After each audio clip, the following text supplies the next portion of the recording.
Good morning and welcome everybody to another episode of Coffee and Tea with AARP Connecticut, a bi-weekly conversation in which AARP staff and volunteers talk to Connecticut decision makers about policies and programs that are of interest to older residents.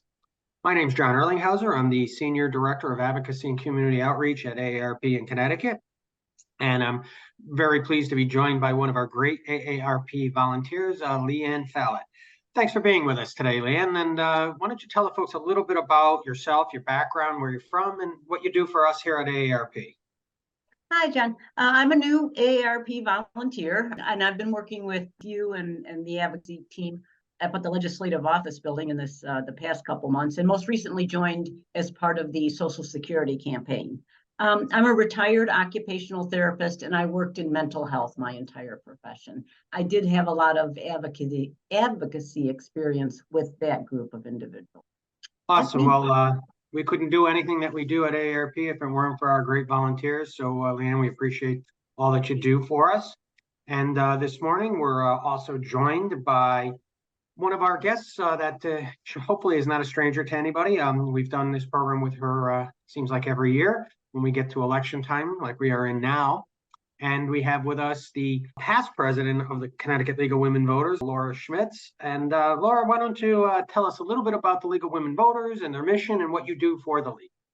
Okay, well, thanks, John, for having me, and it's nice to be here again. League of Women Voters certainly has, for the past 100 years, in 2020, we did our 1920 100-year mark when we helped win for women to get the vote. Not all women, but certainly some. And ever since then, we've been educating voters about the process and what's on the ballot, as well as helping enfranchise other groups who were not able to get the vote. That's our main mission, basically defending democracy and empowering voters. We do that by educating people about the process of elections, because a lot of people don't know, as well as helping to, through other states, you've probably seen our work in some of the states that are very contentious, such as Alabama, and places where they're trying to redistrict and basically keep certain groups of people out of participating in our democracy. And that's what we basically have been doing for the past 100 years now. Awesome. I know you guys do great work. And I'm going to turn it over to Lee Ann. And Lee Ann, why don't you ask our next question of our guest? Sure. Hi, Laura. I was just curious a little bit about your background prior to coming to the League of Women Voters. Oh, thanks, Leah. I used to be in public relations. I was in advertising as a copywriter. I've been a radio host, had a couple of freelance writing type things. So I've kind of been in communications more or less my whole life. I got into elections kind of by accident, actually. I was working in Weston and I was a poll worker, and someone said, "Hey, do you want to be the registrar of voters?" And I'm like, "Well, sure. Why not?" As if it's something you do every day. So that's how I became the registrar of voters in Weston. And I was there for about eight years. And then I also ran for office. I was on the Board of Education in Weston. And that's kind of how I got into it. And I'm currently a moderator in the city of Norwalk. Yeah, as a fellow registrar, I did my 16 years in the city of Ansonia as well. So it's great. Very unsung job, right? I mean, it's one of those jobs that people take for granted until they get in there. And that's why I always tell people, you want to know how our elections work? Go be a poll worker. Do that for 14 hours. See how much fun it is. Yeah, people have no idea how much. All right, the challenge is the issue, right? Yeah, no, people have no idea how much goes into running an election. So we appreciate that and glad that you have that background. And that's one of the reasons, in addition to your work with the League, that we like to have you on as a guest, because we know you have a good background in elections. So having said that, why don't you tell us a little bit about what the League is planning for this November's elections? What are your outreach activities, events, forums, things like that? What can folks expect to see from you guys this election cycle? Okay, well, usually in the odd years, which is what we call the the local elections, municipal elections, as you know, occur on the odd years. So we're in a 23 is a local election, and the state league, basically we support our local leagues because we let them do the work on the ground. They know their candidates, they know their boards, so they are basically, we help them by providing them with debate moderators who go to towns across the state and help the local leagues put on debates on forums. In the past few years, we've done more forums since we've had a lot of reluctance by both parties to participate in debates, which is unfortunate, since really public servants debates are one of the few places you get to find out what they really think about, not just what's on their website and stuff like that. So basically, we support them by providing materials about what's important. There's no questions. There are some charter revision questions in some towns, but not all. So we basically, if they need some information, if people are looking for information about absentee ballots, if they're searching for candidate information, we have Vote 411, which basically, if you go to that website, vote411.org, and you put in your state, your town, they will show you who the candidates are, as well as, and this is information that is not edited by us. The candidates are responsible for putting their information in just as they see it. So we don't have any kind of, we keep it nonpartisan. This is what they do. But Vote 411 is a great source, especially for parts of the state that don't have local leagues. We don't have leagues all over the state, but Vote 411 enables us and the voters to get information about every candidate in every race in every town in every city. So that's what we've been doing. We basically support our local leagues on the off years. Yeah, it's important stuff, and it's great to have that kind of resources. So, Lee Ann, why don't you take it from here? Yeah, I had to jot that resource down. I didn't know about that one. Laura, there's been a lot of changes to election laws and processes over the years. Can you tell us a little bit more about that and how that would affect someone like myself or any AA volunteer or the general public? Sure. Well, during COVID, might recall, because we were also locked down so hard, the state did a temporary and emergency, I believe the governor did it, basically allowing anybody who wanted to vote by absentee could. The Secretary of the State's office sent out applications to everyone, not ballots, applications for absentee ballots to everyone to make it easier. We initiated drop boxes, which are a lot easier than mailing. You don't have to have a stamp. You can just drive it by. So some of those things have remained. The drop boxes in particular are very popular for those using an absentee ballot. That was one of the big changes that have stayed. The COVID exemptions have reverted back to needing an excuse for an absentee ballot, which is something that we're working on for 24. And so you still need an excuse again. Which we didn't before, but now it says sickness. So you can kind of fudge it, but it's one of those things where our Constitution really does kind of hamper us in making changes quickly and effectively. So that has changed. And we also now voted for in 2022 early voting, which means that 10 days before, I think it's 10 days, right? We talked about 14 days, but I think we ended up at 10 days, like as a compromise, which is what government does best, supposedly. And so you can vote in person, early voting, but that won't start until the presidential primary of 24. It's a lot more complicated than people thought. And the logistics of it are a little complicated. So it is taking us more time than we thought it would. To get everybody on board, everybody trained in how to do it. There's a lot of moving parts to this. So we're not going to see early voting until 24. Yeah, and we're looking forward to working, continuing to work with you all on the league has been a great partner in actually getting a lot of those changes. And, we were hopeful to try to get some early voting in this year, but it looks like you're right. The presidential primary, which the legislature is going to change hopefully to early April as opposed to late April. So that'll be interesting to see how that all works out. Now, what's interesting is, right, we did that on a ballot measure 2 years ago, and then they did the change in the legislature. The legislature has got another ballot initiative that's going to take place. When is that going to be on the ballot? What is it going to do? What is the intent of that ballot change?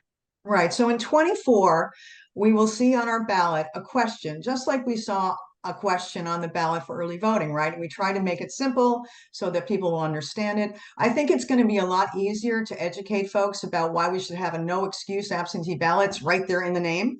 Early voting was a little bit more, it was a little complicated. We had to explain it a little more, but we did have over 65% of the people vote for it. So that was good news. And that, honestly, John, one of the things that was great about that ballot initiative was we worked with all different kinds of groups, including AARP and other nonprofits, to have one giant voice that we need to expand this access. So I think getting together all those advocacy groups, we became a much louder voice.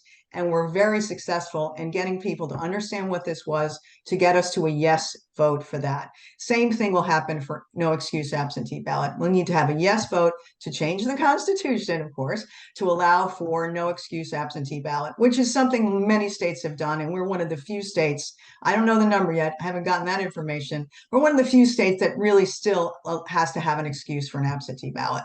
And we need to change that. And we will have that question on the 2024 ballot. So in-person early voting is going to be in effect, we believe, in the presidential primary in April. And then in November of next year, people will have the ability to vote yes to have no excuse absentee balloting. And then the legislature will enact laws to have that happen, correct? Correct. Yeah, the devil is always in the details with those kinds of things when the legislature is in charge of it. But it will definitely happen. And also for 2024, the November election, we'll have early voting. By then we'll have done it and we'll all be used to it and we'll just have more access to the ballot, which we should have originally. So that'll be good news. I think there's only 3 states left that don't have early voting. You know, one of the things that made us successful for early voting was pointing out that we were in the company of Alabama and Missouri, and people went, "What? That can't happen. We're progressive. We got to move on this." So I think we're going to try that ploy again. I think that'll work for us. I think so. So that's great. So let me ask you this. So you did mention, you made a nice segue. You were talking about one of your priorities for 2024 with the league. What are the priorities that the league will tackle next year? You know, I think some of the biggest challenges that we're already seeing, and I think we can all agree on this, is the spread of misinformation and disinformation that's available to us on the internet and in other sources. We really want to make sure that every voter understands that there are things called deepfakes. There is AI. You know, I know that there has been a lot of concern about what other countries and bad actors such as Russia and China now even we're talking about interfering in our election in 24. So we're really going to hammer home that if you're looking for sources about elections and candidates, to basically make sure that those sources are trustworthy. Are they a .org? Are they a .edu? If they're a .com, start to think about it. What's in it for these people to put this information? And as I always say, if it sounds too good to be true, it probably is. So always check your information. That will be something that we'll be working on for people, to educate people about who are your sources. Trust your sources and verify. Trust but verify. That's kind of the way we have to go nowadays. So that's a big issue for us, as well as making sure people know what's on the ballot, who's on the ballot, because we find that the more information people have about things, the more comfortable and confident they are about actually turning out to vote, because it's really, as every election is, but certainly most important in the 24-year presidential kind of big elections, is turning out and making sure everybody who is eligible to cast a vote has access to that ballot and can get and do it conveniently for them.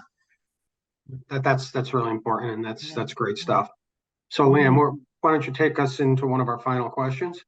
Sure. I was just wondering if the league just sounds so wonderful in terms of voter advocacy. How would someone join the league or get involved in some of their activities? Well, it'd be great if we would love to have people join the league. One of the things that's been really helpful to us, and we found the past few years, is that as more people, and we know that our country is very polarized, but there are so many people who want nonpartisan quality information without a lot of politics involved. And that's what we try to do, is to educate folks about the issues. Our local leagues are mostly, I'd say mostly in the coast, a few in the interior. We have over 20 leagues. We don't cover the whole state, but we do have a league just about every possible area that we can do. So go to lwvct.org, which is our website. And from there, you can find out how to join, as well as events that are being held by local leagues in the area, debates that are being held. There's a couple of really good programs that happen. So that's where you can find information about how to join the league. We're always looking for people, especially young people. That's one of the other things that we really want to stress, is how important it is for young people to get involved early on. And we're trying to do that more with civics education in schools, but it's a tough climb. You know, people have very busy lives, and how we find members to fit that into their busy lives. You know, back in the day when everybody, you know, women just worked, did not work as much, or if you worked, you didn't have a lot of time. We had to rely on people that did have the time, and they tended to be people who had means. And that's not really right. most people are not in that situation. So now we're always looking for volunteers who can squeeze a little bit of league in during their workday or when they are attending their children while they're doing that. Men, women, we'll take all comers. So that's how you find out more about the league. Visit Awesome. our website. So, Laura, we still have a little bit of time here, and anything else you want to tell us about the elections, the activities of the league, priorities you may have, anything that you think would be important for our viewers and AARP members to know? I just hope that people will check to make sure they know where they're going, where they're going to be voting, how they're going to vote. It's really important that you check your registration. The deadline for registering is October 31st, so that's scary right there, right? I mean, that Tuesday, Halloween. But also people need to look a little bit, don't wait until election day to find out what you need to know. Start early, have a plan. If you need transportation, figure that out. There's a lot of organizations that will help you get rides to the polls. If you contact the parties, sometimes they have that. So it's really important to do your homework early on in the process, as well as understand that local elections are the most important elections in our lives. They really are. We have too many people only voting in presidential years and governor years. We really need to think of those odd year municipal elections are elections about you and what's important for your family. And the other thing that's really cool about local elections, that's where our national people get started, right? I mean, they start out on a board of ed or a board of finance, then they move their way up to the mayor or a councilman. So there's a lot of important things that happen at local elections.